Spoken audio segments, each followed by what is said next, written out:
Welcome to BB9 news. ముందుగా headlines చూద్దాం. Revenue ఆదాయార్జన శాఖలపై CM Chandrababu Naidu సమీక్ష.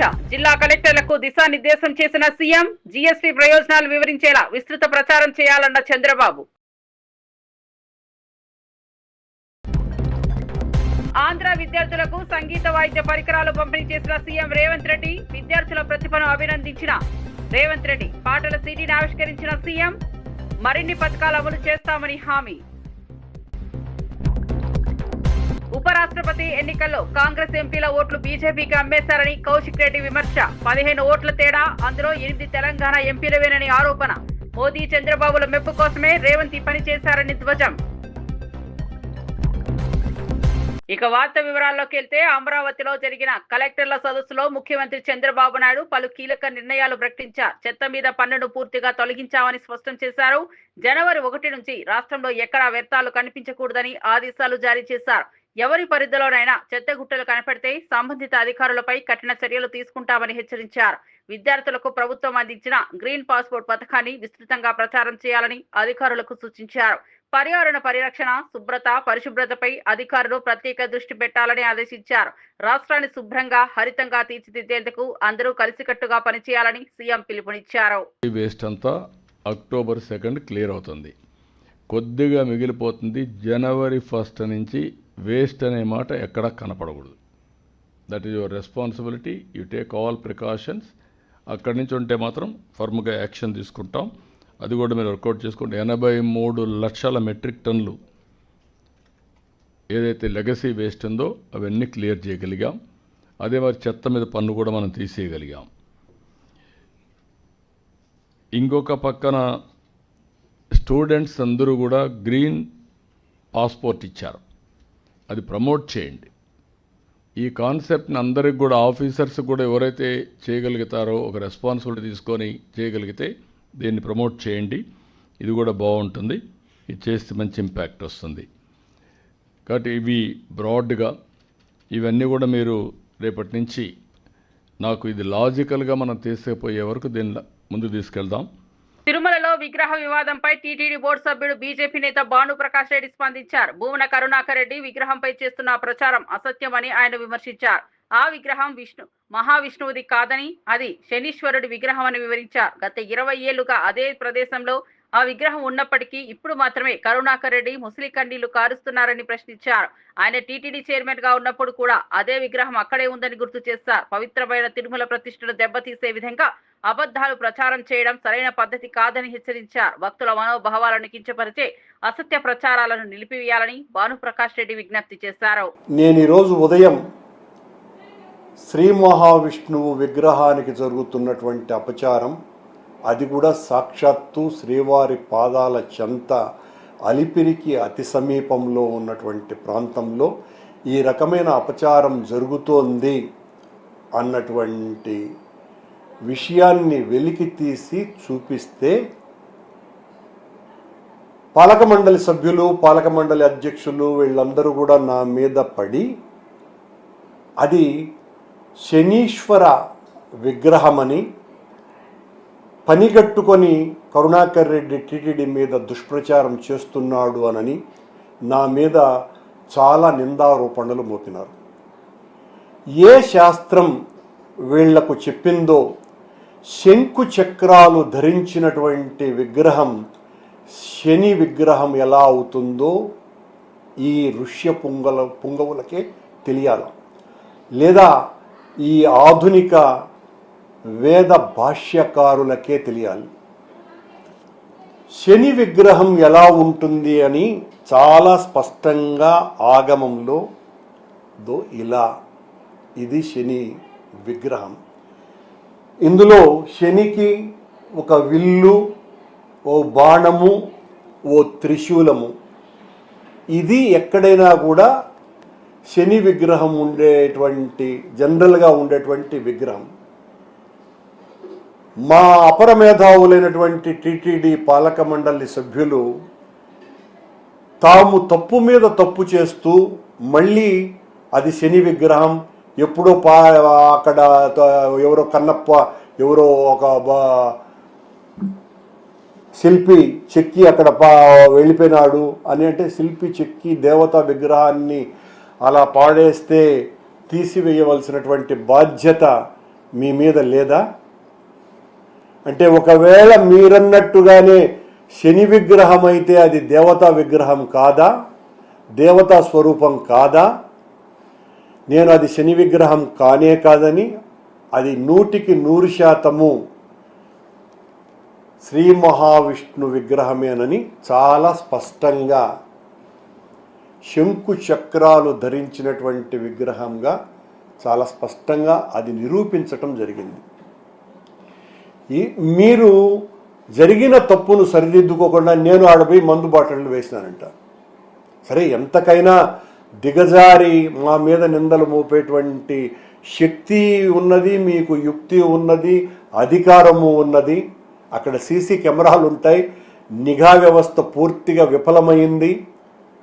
మీరు ఏమాత్రం కూడా బాధ్యతతో వ్యవహరించకుండా తప్పును ఎత్తి చూపినటువంటి నా మీద మీ ఇష్టం వచ్చినట్టుగా మాట్లాడితే భయపడేటువంటి వ్యక్తిని కానే కాదు. ఇప్పుడే నేను ఏదో విషయం కూడా విన్నాను, నన్ను ఏదో అరెస్ట్ చేయబోతున్నారని. మీరు ఏం చేసుకున్నా భగవద్భక్తునిగా మీరు నన్ను నాస్తికుడుగానో లేకపోతే క్రిస్టియన్ మతాన్ని ఆచరించేవాడుగానో మీరు మాట్లాడినంత మాత్రాన నేను నాస్తికుడిని కాదు, కిరస్తానిని కాదు. నేను స్వచ్ఛమైనటువంటి హిందువును. ఆ హైందవ ధర్మ పరిరక్షణ కోసమే మీ మాదిరిగా ఉద్యోగాలు కొట్టడానికి రాజకీయాలు చేసినటువంటి వాడిని కాదు. నేను హిందూ ధర్మం పట్ల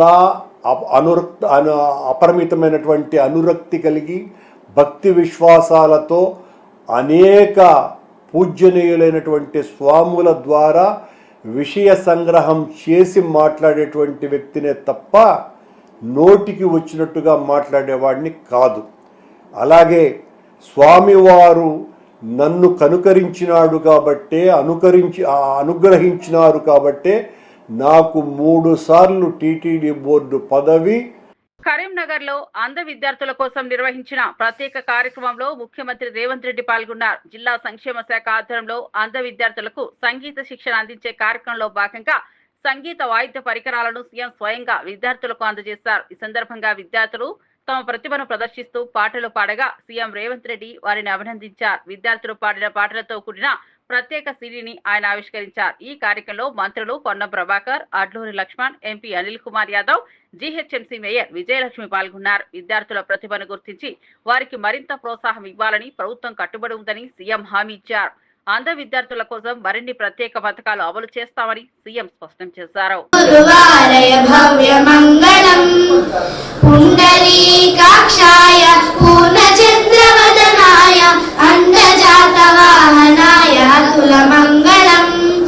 విమల రూపాయ వివిధ వేదాంత వేద్యాయ సృజన చిత్త కామితాయ శుభగ మంగళం రామదాస మృదుల హృదయ తామరస నివాసాయ స్వామి భద్రగిరివరాయ సర్వమంగళం స్వామి భద్రగిరివరాయ సర్వమంగళం స్వామి భద్రగిరివరాయ సర్వమంగళం.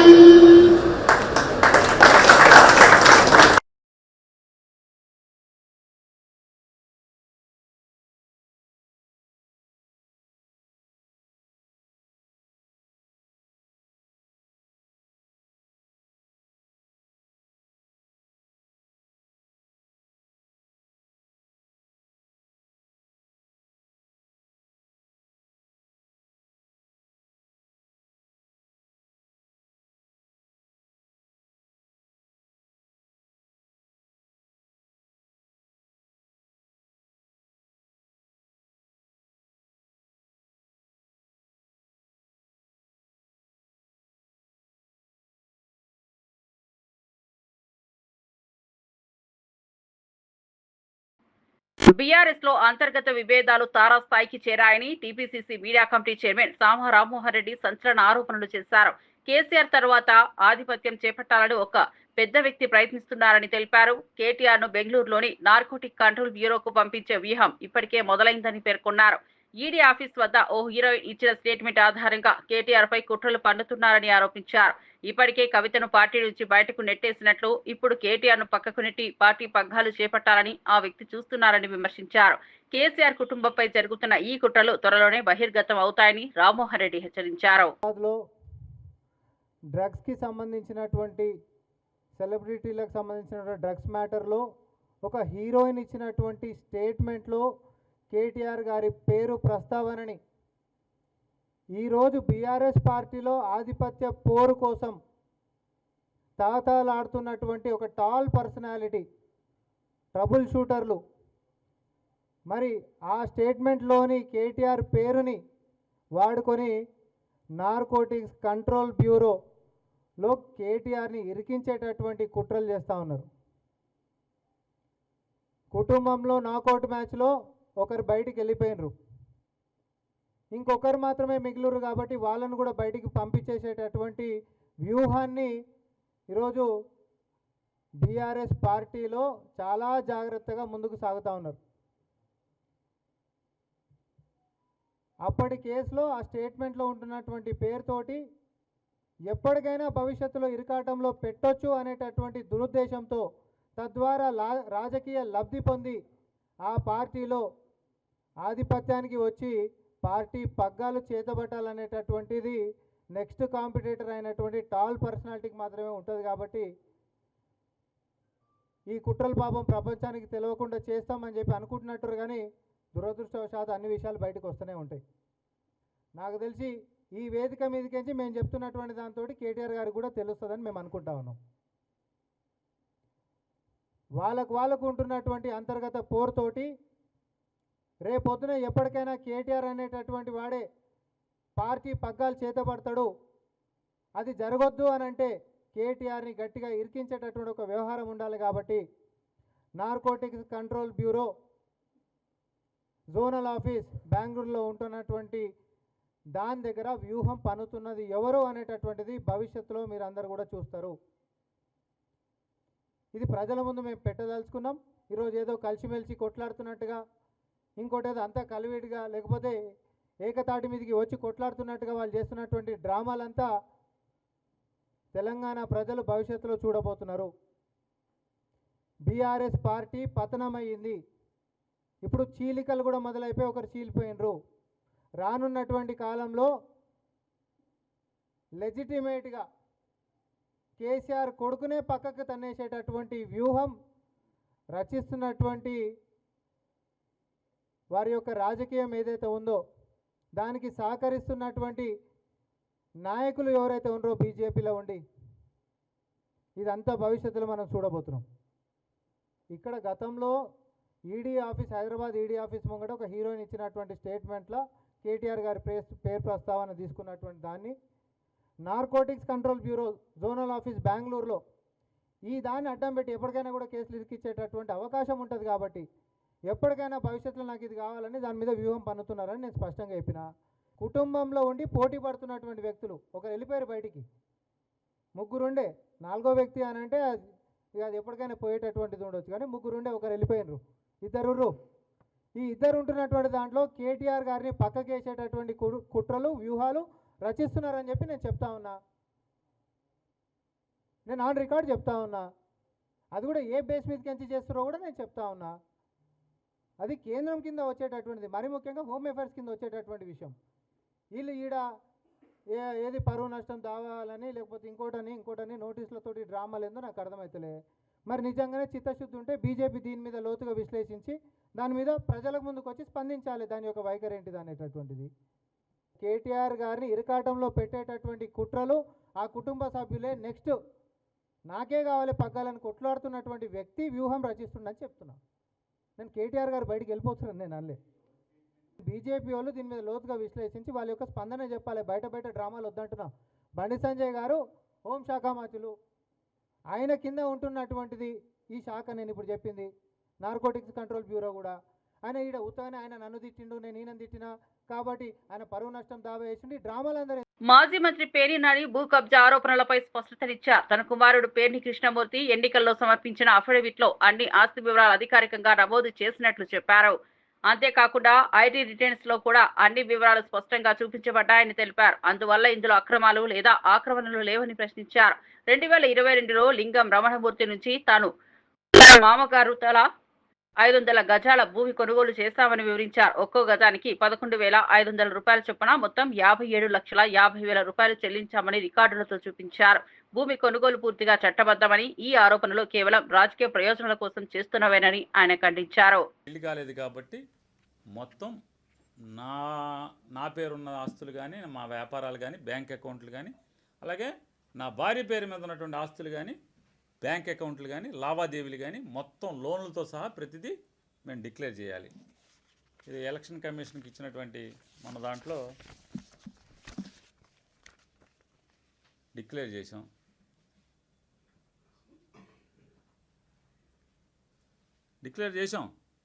ఏంటి దాపరకం ఎక్కడుంది? రిజిస్టర్ ఆఫీసులో డాక్యుమెంటు, ఇన్కమ్ ట్యాక్స్ రిటర్న్స్లో ఫైల్ చేసాం. ఇన్కమ్ ట్యాక్స్ రిటర్న్స్ ఏదయ్యా? చూడు శ్యామ్, చూడ సుధా గారిది ఇన్కమ్ ట్యాక్స్ రిటర్న్స్ మొన్నటిది లాస్ట్ ఇయర్ది. మరి దీంట్లో ఉంది కదా 250 ఇదిగో మా income tax returns. Income tax రిటర్న్స్లో కూడా ఉందిగా ఆస్తి కొనుక్కున్నామని. ఎంత పెట్టి కొనుక్కున్నాం? గజం 11,500 రూపాయలు. గజం 11,500 రూపాయల చొప్పున 57,50,000 రూపాయలని లింగం రామణమూర్తి గారికి మనీ ట్రాన్స్ఫర్ చేసి రిజిస్ట్రేషన్ చేసుకోవడం జరిగింది. మా మామగారు కూడా 57,50,000 పెట్టి ఆయన కూడా చేసుకున్నాడు. ఎందుకు చేసుకున్నారు, ఎట్లా చేసుకుంటే అన్ని ఇన్కమ్ ట్యాక్స్ లింకులు ఉన్నాయి. ఆ లింకులు కూడా మీకు తెలుసు, చెప్తా, దానికి కూడా వస్తా. బీఆర్ఎస్ ఎమ్మెల్యే పాడి కౌశిక్ రెడ్డి కాంగ్రెస్ ప్రభుత్వంపై తీవ్ర విమర్శలు గుప్పించారు. రేవంత్ రెడ్డి నిజంగా కాంగ్రెస్ ముఖ్యమంత్రా లేక బీజేపీ ముఖ్యమంత్రా అని ప్రశ్నించారు. నరేంద్ర మోదీ ఏది చెబితే అదే రేవంత్ రెడ్డి అమలు చేస్తున్నారని ఆరోపించారు. కాంగ్రెస్ పార్టీని రేవంత్ నడుము సముద్రంలో ముంచుతున్నారని తీవ్ర వ్యాఖ్యలు చేశారు. తమ హయాంలో గ్రూప్ 1 పరీక్షలు జరిగినప్పుడు బీజేపీ నేత బండి సంజయ్ హంగామా చేశారని, ఇప్పుడు మాత్రం కేంద్ర మంత్రిగా ఉన్న ఆయన రేవంత్ రెడ్డిపై ఒక్క మాట కూడా మాట్లాడడం లేదని ప్రశ్నించారు. తెలంగాణలో కాంగ్రెస్, బీజేపీ 2 పార్టీలు ఒకే విధంగా కలిసి పనిచేస్తున్నాయని కౌశిక్ రెడ్డి ఆరోపించారు. ప్రజలు ఈ దొంగలాటను గమనిస్తున్నారని హెచ్చరించారు. హైదరాబాద్ ఎంబీబీఎస్ మెట్రో స్టేషన్ లో ఏర్పాటు చేసిన పాస్పోర్ట్ సేవా కేంద్రాన్ని రవాణా శాఖ మంత్రి పొన్నం ప్రభాకర్ ప్రారంభించారు. ఈ సందర్భంగా ఆయన మాట్లాడుతూ రాష్ట్రంలోని ప్రతి ఒక్కరూ పాస్పోర్ట్ కలిగి ఉండాలని సూచించారు. ఆధార్, ఓటర్ కార్డు లాగా పాస్పోర్ట్ కూడా తప్పనిసరి కావాలని అన్నారు. పాస్పోర్ట్ ఉండటం వల్ల విదేశీ ప్రయాణాలు సులభతరం అవుతాయని, విద్య, ఉద్యోగ అవకాశాలు పొందడంలో ఉపయోగకరంగా ఉంటుందని వివరించారు. ప్రజలు పాస్పోర్ట్ పొందడంలో ఎలాంటి ఇబ్బందులు రాకుండా కేంద్రం, రాష్ట్రం సమన్వయంతో చర్యలు తీసుకుంటున్నామని తెలిపారు. పాస్పోర్ట్ సేవా కేంద్రాల ద్వారా వేగంగా దరఖాస్తులను పరిష్కరిస్తామని, యువత తమ భవిష్యత్తును నిర్మించుకోవడానికి అవకాశాన్ని వినియోగించుకోవాలని మంత్రి పిలుపునిచ్చారు. బీజేపీ పార్టీ ముఖ్యమంత్రియా మాకైతే అర్థమైతే లేదు. కానీ కాంగ్రెస్ పార్టీ కార్యకర్తలని, నాయకులని చూస్తుంటే జాలేస్తూ ఉంది. ఎందుకంటే రేవంత్ రెడ్డి గారు కాంగ్రెస్ పార్టీని తీసుకుపోయి సముద్రంలో ముంచుతా ఉన్నాడు. మొత్తము బీజేపీకే సాయం చేస్తూ ఉన్నాడు. ఇలా నరేంద్ర మోడీ గారు ఏది చెప్తే అది ఇవాళ రేవంత్ రెడ్డి గారు చేస్తూ ఉన్నారు. ఇలా ఒక్కటి నేను అడుగుతా ఉన్నా, ఇలా బీజేపీ వాళ్ళకి రేవంత్ రెడ్డి గారికి ఇలా టైఅప్ లేకపోతే నేను మరొక్కసారి సవాలు విసురుతా ఉన్నా. ఇలా గ్రూప్ 1 ఎగ్జామ్ మీద బాజాబ్తూ ఇలా గ్రూప్ 1 పోస్టులు అమ్ముకున్నారు మీరు అని బాజాబ్తూ మేము చెప్పినాం. హైకోర్టు కూడా చాలా సీరియస్గా దాని మీద ఆర్డర్ ఇచ్చింది. మరి మీకు దమ్ముంటే, మాకు ఇష్టం లేదు కానీ భాషకు చెప్తున్నాం, దమ్ముంటే మీరు ఈ గ్రూప్ 1 దాని మీద సిబిఐ ఎంక్వైరీ అయ్యండి. ఆనాడు బండి సంజయ్ గారు మా పప్పుడు గ్రూప్ 1 అయినప్పుడు ఎంత హంగామా చేసిండ్రు మీరు గుర్తు తెచ్చుకోండి. మరియు ఇవాళ గ్రూప్ 1 మీద ఇంత పెద్ద స్కామ్ అయితే బండి సంజయ్ గారే ఈ భారతదేశానికి హోమ్ మినిస్టరు. మరి బండి సంజయ్ గారు, మీరు రేవంత్ రెడ్డి గారు, బీజేపీ వాళ్ళు, కాంగ్రెస్ వాళ్ళు టైఅప్ లేకపోతే గ్రూప్ 1 మీద సిబిఐ ఎంక్వైరీ అయ్యండి. ఎందుకు దాని మీద వేయరు? ఎందుకంటే వాళ్ళు టైఅప్ ఉన్నారు కాబట్టి. ఎక్కడ వేస్తారు? రాష్ట్రంలో ఫీజు రీయింబర్స్మెంట్ సమస్యపై ప్రభుత్వం కీలక నిర్ణయం తీసుకుంది. బీఆర్ఎస్ పాలనలో ఫీజు రీయింబర్స్మెంట్ వ్యవస్థ పూర్తిగా దెబ్బతిన్నదనే ఆరోపణలు వినిపిస్తున్నాయి. కాలేజీలకు బకాయిలు భారాన్ని మోపి విద్యార్థులకు ఇబ్బందులకు గురి చేస్తున్నారని విమర్శలు వెల్లువెత్తాయి. కానీ ప్రస్తుత ప్రభుత్వం మాత్రం విద్యార్థుల భవిష్యత్తు దృష్ట్యా ఈ బకాయిలను చెల్లించేందుకు ముందుకొచ్చింది. ప్రభుత్వానికి ఆర్థిక భారం పెరిగినా విద్యార్థుల చదువు ఆగిపోకుండా చర్యలు తీసుకుంటామని స్పష్టం చేసింది. పేద విద్యార్థుల విద్యను కాపాడమే తమ ప్రభుత్వ ప్రధాన ధ్యేయమని మంత్రివర్గం హైలైట్ చేసింది. రాబోయే రోజుల్లో ఇలాంటి సమస్యలు మళ్లీ తలెత్తకుండా ప్రత్యేక పథకాలు రూపొందిస్తామని అధికారులు తెలిపారు. విద్యార్థులు నిస్సంకోచంగా తమ చదువును కొనసాగించాలని ప్రభుత్వం పిలుపునిచ్చింది. బాబు తిన్నాడా, పడుకున్నాడా, ఇదే టెన్షన్ మాకు. వాళ్ళు ఒక గోల్ అనుకున్నారంటే ఆ గోల్ సాధించాలని ఎన్ని నిద్రలేని రాత్రులు గడిపారో, ఎంత ఉపవాసాలు ఉన్నారో, ఎంత కష్టపడ్డారో అది మాకు కళ్ళ నిండా మేము వీడియో కాల్ చేసి మేము చూసినాం. ఒక్కొక్క రోజు 2కి 3కి రేపు ఎగ్జామ్ అనగా ఇంకా అదేంటి కోచింగ్ సెంటర్లో అశోక్ నగర్లో ఉన్నప్పుడు కూడా చాలా రాజకీయాల తరపున ఇది పెట్టొద్దనో చేయొద్దనో వగేర ఏదైనా వైరల్స్ కావచ్చు, కానీ దాని ప్రభావం కూడా పిల్లల మీద చదువుకోకుండా డిస్టర్బెన్స్ అయింది. అయినా కూడా కోచింగ్ సెంటర్ల నుండి మా బాబు బయటకు రాలేడు. తన జీవితం ఏంది, తన పట్టుదల ఏంది, తన కృషి ఏంది అని తను మాత్రం స్ట్రాంగ్గా ఉన్నాడు. అన్ని డిస్టర్బెన్స్ మధ్యన ప్రిలిమ్స్ ఒకసారి మీరు పెట్టిన తర్వాత కూడా దానికి ప్రిలిమ్స్లో ఏదో జరిగింది, అవకతవకలు జరగాలంటే ఎవరో చేసిన పాపానికి మా పిల్లలు బలైనరు. సరే, అప్పుడు కూడా పిల్లలకు అంత మెరిట్ లిస్ట్లో వచ్చినాక కూడా వాళ్ళ మైండ్ అనేది డైవర్ట్ కాకుండా సెకండ్ ప్రిలిమ్స్ పెట్టారు. అప్పుడు క్వాలిఫై అయ్యారు. అప్పుడు తమ్ము లేదన్నారు. అంతా ఎవరి మిస్టేక్స్, పిల్లల మిస్టేక్స్ కాదు కదా. అది కూడా తన్నుకొని బయటపడ్డారు. థర్డ్ ప్రిలిమ్స్కు క్వాలిఫై అయినారు, మెయిన్స్ రాశారు. మెయిన్స్ ముంగట కూడా చాలా డిస్టర్బెన్స్లు వచ్చాయి. అయినా కూడా వాళ్ళు కాన్ఫిడెన్స్ తగ్గకుండా చాలా కష్టపడి కృషితోని వాళ్ళు పట్టుదలతోని మెయిన్స్ రాశారు. మెయిన్స్ రాసినా కూడా అప్పుడు రిజల్ట్ వచ్చినప్పుడు, ర్యాంక్ వచ్చినప్పుడు ఎవ్వరూ ఏం మాట్లాడని వాళ్ళు తీరా ఇప్పుడు మెడికల్ అన్నీ అయిపోయి తీరా జాబ్లో జాయిన్ అయ్యే ముందు ఇలా అయింది అలా అయింది అని అపోహలు రావడము, ఒకరి మీద ఒకరు రాజకీయ పరంగా స్వార్థపరంగా, రాజకీయ నాయకుల స్వార్థపరంగా ఇలాంటి ఇష్యూస్ తేవడము పిల్లల జీవితాలను అన్యాయం చేసినట్టయితే ఒక పిల్లల భవిష్యత్తు ఆలోచించండి. వీళ్ళు ఎంతో కసితో పట్టుదలతో ఈ ర్యాంకు సాధిస్తే తీరా వాళ్ళు రేపు ఆ కుర్చీలో కూర్చోక ముందే వాళ్ళకు నిరాశలు ఎదురవుతుంది. తినే అన్నాన్ని నోట్లోకి పోయే ముందు కింద పడేసినట్టు అయిపోతుంది వాళ్ళకు. ఆ అన్నం కింద పడ్డ అన్నాన్ని వేరుకొని తింటారా, ఆ వేరుకొని తిన్నా మళ్ళీ ఎగ్జామ్ పెట్టాలి అని అంటున్నారు. సపోజ్కి న్యాయ వ్యవస్థను నేను తప్పు పట్టట్లేదు. 3 సార్లు ప్రిలిమ్స్ రాసి, మెయిన్ ఎగ్జామ్స్ రాసి, రిజల్ట్ వచ్చి, ర్యాంక్ వచ్చి, మెడికల్ అయిన తర్వాత నమ్మకం లేనిది రేపు ఎగ్జామ్ పెట్టి నమ్మకము, మళ్ళీ ఎగ్జామ్ పెట్టి క్వాలిఫై అయినాక నమ్మకం ఉంటుందని గ్యారంటీ అని చెప్పండి. ఏ రాజకీయ నాయకులు దీనికి అండగా ఉంటారు చెప్పండి. రాజకీయ వ్యవస్థలో చేసుకోండి, విద్యార్థుల మీద రుద్దకండి దయచేసి. నేను ఏ పార్టీని ఉద్దేశించి మాట్లాడతట్లేదు. Hyderabad market committee vice chairman Kotla Srinivas BRS working president KTR పై మండిపడ్డారు. రాహుల్ గాంధీ గురించి మాట్లాడే అర్హత కేటీఆర్ కు లేదని అన్నారు. గాంధీ కుటుంబం దేశ స్వాతంత్ర్యం కోసం, ప్రజాస్వామ్యం కోసం చేసిన త్యాగాలను గుర్తు చేస్తూ కాంగ్రెస్ నాయకుల పట్ల గౌరవం చూపాలని సూచించారు. కేటీఆర్ వ్యాఖ్యలు ప్రజాస్వామ్యానికి, చరిత్రకు విరుద్ధంగా ఉన్నాయని విమర్శించారు. తెలంగాణ ప్రజలు గాంధీ కుటుంబం చేసిన సేవలను మరవలేరని, అలాంటి వారిపై అనుచిత వ్యాఖ్యలు చేస్తే క్షమించరని హెచ్చరించారు. రాహుల్ గాంధీ యువతకు ప్రేరణగా నిలుస్తున్నారని, ఆయనపై దాడులు రాజకీయ అసహ్యమేనని అన్నారు. కాంగ్రెస్ త్యాగాల వల్లే ప్రజాస్వామ్యం బలపడిందని కోట్ల శ్రీనివాస్ పేర్కొన్నారు. గాంధీ కుటుంబం, జవహర్లాల్ నెహ్రూ గారు భారత స్వాతంత్ర సమరంలో పాల్గొని 14 సార్లు జైలుకు పోయిన సంగతి తెలియదా? నవభారత్ నిర్మాణంలో ఆయన యొక్క చరిత్రను ఎవరు కూడా మార్చివేయలేరని సందర్భంగా మనం చేస్తూ ఉన్నాను. ఈరోజు మరి శ్రీమతి ఇందిరాగాంధీ గారు గరీబీ హఠావో అనే నిదానంతో రాజభరణాలు రద్దు చేసి, బ్యాంకులను జాతీయకరణ చేసి ఈరోజు మరి ఒక స్వచ్ఛమైన పాలన అందించిన గౌరవ ఐరన్ ఉక్కు మహిళ మన ఇందిరాగాంధీ గారు అని తెలియదా అని ఈ సందర్భంగా ఆయన అడగదలుచుకున్నా. గాంధీ కుటుంబాన్ని గురించి మాట్లాడేటప్పుడు ఒకసారి ఆలోచించాలి. నా స్థాయి ఏంది, నా ఏజ్ ఏంది, నా కథ ఏంది, నా కార్ఖానేందని. కానీ ఏదో రాహుల్ గాంధీ గురించి మాట్లాడితే నువ్వు పెద్ద గొప్ప నాయకుడు అవుతావు అనుకుంటే నీకంటే మూర్ఖత్వం ఇంకోటి ఉండదని సందర్భంగా మనం చేస్తాం. అదేవిధంగా రాజీవ్ గాంధీ గారు 21 శాస్త్ర సాంకేతిక రంగాలలో భారతదేశాన్ని అగ్రదేశాల సరసన నిలిపిన సంగతి నీకు తెలియకపోతే మీ నాయనని అడిగి తెలుసుకోవాల్సిన అవసరం ఉందని సందర్భంగా మనం చేస్తాను. 21st సెంచరీలో ఈ భారతదేశాన్ని నిలిపిన ఘనత మరి రాజీవ్ గాంధీ గారికి దక్కలేదా అని సందర్భంగా అడుగుతా ఉంది. అదేవిధంగా మరి 2004లో యూపీఏ గెలిచినప్పుడు శ్రీమతి సోనియా గాంధీ గారికి ప్రధానమంత్రి పదవి తీసుకోవడానికి అవకాశం వస్తే అనుభవమైన డాక్టర్ మన్మోహన్ సింగ్ గారికి ఇచ్చిన సంగతి నీకు తెలియదా? 2009లో కూడా మరి ప్రధానమంత్రి అవకాశము మరి రాహుల్ గాంధీ గారికి వస్తే తీసుకోలేదు. అదే అనుభవమైన ఒక ఆర్థిక శాస్త్రకి ఇచ్చిన సంగతి. మీలేక పదవుల కోసం పాకులాడే కుటుంబం గాంధీ కుటుంబం కాదు. ఇందిరాగాంధీ చనిపోయారు. ఎవరి కోసం చనిపోయారు? తన కుటుంబం కోసం చనిపోలే, ఈ దేశం కోసం చనిపోయారు. రాజీవ్ గాంధీ తన కుటుంబం కోసం చనిపోలే, ఈ దేశం కోసం చనిపోయారు.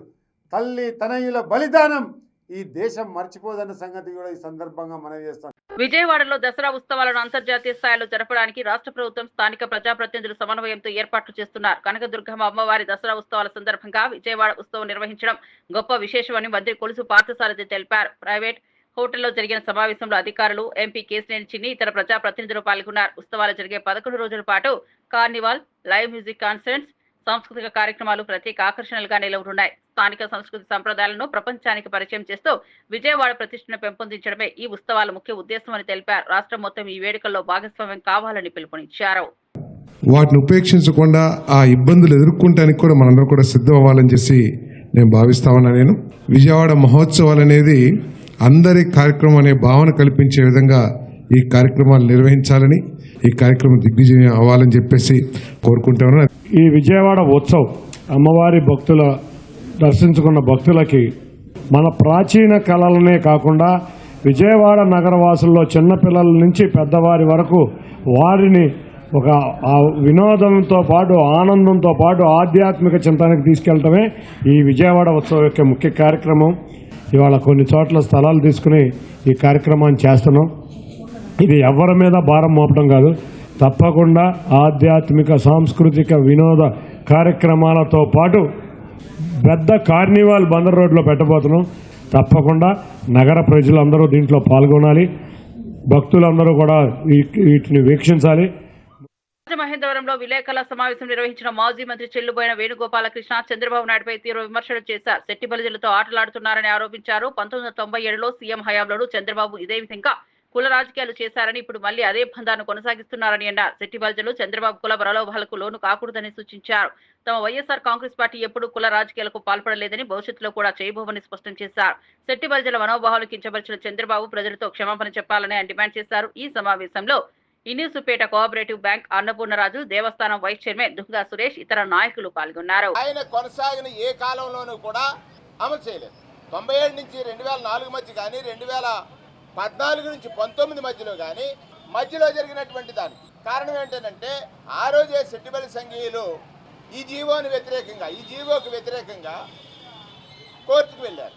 ఈ జీవో అమలు కావడానికి వీల్లేదని, మా అస్తిత్వానికి ఇది భంగం కలుగుతుందని శెట్టిబలిజీలు గారు మాత్రమే సర్టిఫికెట్లు ఇష్యూ చేయాలనేటువంటి దాని మీద వెళ్ళారు. ఏ ప్రభుత్వం కూడా దీన్ని అమలు చేయలేం. కానీ మొన్న జూన్ మాసంలో కాస్ట్ మాస్టర్ నెపంతో ఈ జీవోని అమలు చేయడానికి ప్రయత్నించింది చంద్రబాబు నాయుడు గారు. 97లో జీవో ఇచ్చింది చంద్రబాబు నాయుడు గారే. 97 నుంచి గడిచిన 20 సంవత్సరాలుగా అమలు చేయింది చంద్రబాబు నాయుడు గారు 27 ఏళ్ళుగా. మళ్ళీ ఇవాళ ఈ కులంలో ఒక అశాంతిని, అలజడిని సృష్టించడానికి అమలుకు ప్రయత్నించింది చంద్రబాబు నాయుడు గారు. పాపం దీన్ని వైఎస్ఆర్ కాంగ్రెస్ పార్టీపై నెట్టేయాలని ఒక నాటకానికి తెరదీశారు. వారు ఈ నాటకంలో ఎలా దొరికారంటే GO number 25 dated GO number MS number 25 10/11/2023న ఒక జీవో రిలీజ్ అయింది. ఆ జీవోలో శెట్టి బలిజ కమ్యూనిటీ పర్టికులర్గా extended the removal of area restrictions in the respected Shetty Balija caste community to all the districts in the state of Andhra Pradesh bearing the districts cater Rayalaseema region, అంటే రాయలసీమ రీజియన్లో ఉన్నటువంటి ఆ జిల్లాలు మినహాయిస్తూ శెట్టి బలిజీలకు సర్టిఫికెట్ ఇమ్మని కోరటం జరిగింది.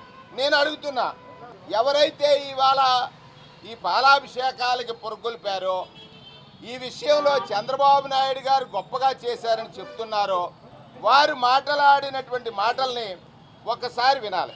ఈ మాటలు ప్రజల పట్ల చంద్రబాబుకు ఏ మాత్రం చిత్తశుద్ధి లేదని మండిపడ్డారు. విజనరీ అని చెప్పుకునే చంద్రబాబు నిజానికి కేవలం ప్రయోజనాలకే పనిచేస్తున్నారని ఆరోపించారు. జగన్మోహన్ రెడ్డి కట్టించిన మెడికల్ కాలేజీలను చూపిస్తామని తనతో వచ్చే ధైర్యం ఉందా అని చంద్రబాబుకు సవాల్ విసిరారు. ప్రజల సంక్షేమాన్ని పక్కన పెట్టి ప్రైవేట్ ప్రయోజనాల కోసం వ్యవహరించే రాజకీయాలను తాము ఎట్టి పరిస్థితుల్లోనూ అంగీకరించబోమని కళ్యాణి స్పష్టం చేశారు. కేవలం 5 ఏళ్లు పరిపాలించారు. అందులో 2 ఏళ్లు కరోనాకు పోయింది. కానీ ఆ తక్కువ సమయంలోనే 17 మెడికల్ కాలేజీల నిర్మాణం చేపట్టాలని 8,500 కోట్లతో అతను ఆలోచన చేయడమే కాకుండా నిర్మాణం ప్రారంభించారు. అలాగే 5 మెడికల్ కాలేజీలు అతను ముఖ్యమంత్రిగా ఉన్న ఆ తక్కువ కాలంలోనే నిర్మాణం పూర్తయిపోయి క్లాసులు కూడా ప్రారంభం అవడం జరిగింది. అలాగే ఎన్నికలు అయిపోయి కూడా మనం చూసాం పాడేరు మెడికల్ కాలేజ్ లో అడ్మిషన్స్ ప్రారంభమయ్యాయి. అంటే జగనన్న అంతగా పేదలకు సూపర్ స్పెషాలిటీ వైద్యం అందించాలనే ఉద్దేశంతో ప్రతి పార్లమెంట్ నియోజకవర్గానికి ఒక మెడికల్ కాలేజ్ రావాలని అంతగా తాపత్రయపడితే ఈ చంద్రబాబు నాయుడు గారు ముఖ్యమంత్రి అయ్యాక ఈ మెడికల్ కాలేజీల వలన నిర్మాణం ఆలోచన జగనన్న చేయడం వలన ఆ ప్రాంతంలో భూములు విలువ పెరిగాయి, నిర్మాణాల విలువ పెరిగాయి. కాబట్టి తన సొంత వ్యక్తులకి అలాగే ప్రైవేటు వ్యక్తులకి తన బినామీలకి ఈ మెడికల్ కాలేజీలు కట్టబెట్టాలనే ఉద్దేశంతో ఈ విధంగా మరిన్ని అప్డేట్స్ కోసం చూస్తూనే ఉండండి BV9 న్యూస్.